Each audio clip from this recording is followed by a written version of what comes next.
The Minions should not be allowed near children, and you should definitely not take your kids to see their movies, unless you want to explain why the Minion is attracted to this fire hydrant. Yeah, there's a bunch of adult jokes in the Minions trilogy of movies, and because unfortunately I find that very funny, let's go over all of them today, starting with the first Minions movie. Right off the bat, we have a minion wearing a bra because the minions believe they have boobs. Then this is just a simple scene of a minion trying some clothes on. Like, there could never be anything suggestive happening here, right?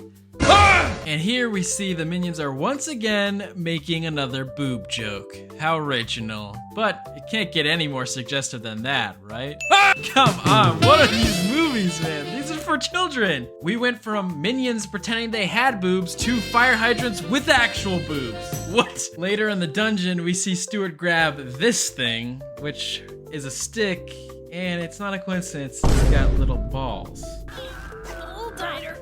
Tighter. Tiny waist. Do I even need to explain that one? Oh look, Kevin's saving Stuart and Bob. With his piss? Oh, wait, no. It's just a fire hydrant. At the department store, we see the minions watching some old TV shows like Bewitched and The Dating Game. At the Villain Con, the henchman placement specialists are named Mr. and Mrs. Smith, a reference to the famous movie with Brad Pitt and Angelina Jolie. Later in the ice cave, the minions perform the song Make 'Em Laugh from Singin' in the Rain for their new boss, the Abominable Snowman. Then a little bit later, we see Stuart perform the song Hair with the hypnotized London Tower Guards. I can't believe this is a freaking kids movie. What are they doing here? The other minions think they've arrived at England, but we see in the background the Sydney Opera House, so the joke here is that they're actually in Australia. And then here we see those same minions feeding into the conspiracy that the moon landing was faked. Then we see the minions pop in on the Rolling Stones crossing Abbey Road. Just kidding. Obviously, it's the Beatles. Now put on your suit and get ready, you gentle minion, because there's a bunch of more adult jokes in the second Minions movie, Minions: The Rise of Gru. Out of all the vegetables, I wonder why Otto grabbed those. Right off the bat, we meet this villain named Jean-Claude, a reference to the famous actor Jean-Claude Van Damme. Then starting the movie, we got this awesome intro that's a homage to the intros of all the James Bond films. Bro, what is Kevin doing to that ice cream? That's not how you eat that, man. This shot right here is a reference to the greatest film of all time, Indiana Jones and the Raiders of the Lost Ark. When Gru is waiting to go interview with the Vicious Six, there's a guy in a gimp suit right next to him. This is a kid's movie, remember? Also, he's reading Mad Magazine. When Otto is describing the kid he gave the stone to, Bob does a sketch of Gene Simmons from Kiss. When Bob is playing peekaboo with the baby, it sounds like he's saying boob, and then we get a naked Stuart. A little bit later, there's a cameo from Evel Knievel, and Otto steals his stunt jump, and then after that, we see Kevin's butt. Stuart tries to convince Master Chow to teach them Kung Fu by offering smooches, you know, kisses, aka Stuart is prostituting himself. While selling Gru's mom's Tupperware, the minions make it do fart noises, but not just any noise. They do the melody from Close Encounters of the Third Kind. When Bell Bottom is questioning the minions, she scares one of them into pooping out its tennis ball.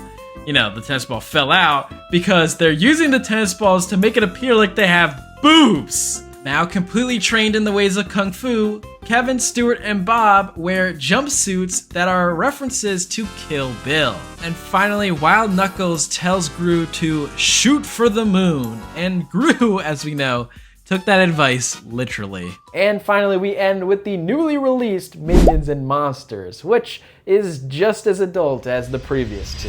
When we're first introduced to the new Minions tribe, we see them serving a Cyclops, and the Cyclops accidentally sits down on a bunch of Legos, and not only do they go into his butt, plus it's extra crazy because these Legos are shaped like something else. Then a little later, we meet the bossy leader of this new Minion tribe, and his name is Dick. Coincidence? I think not. When the Minions make it to Hollywood, in the background you can see a billboard ad for a divorce attorney called Breakup Bill.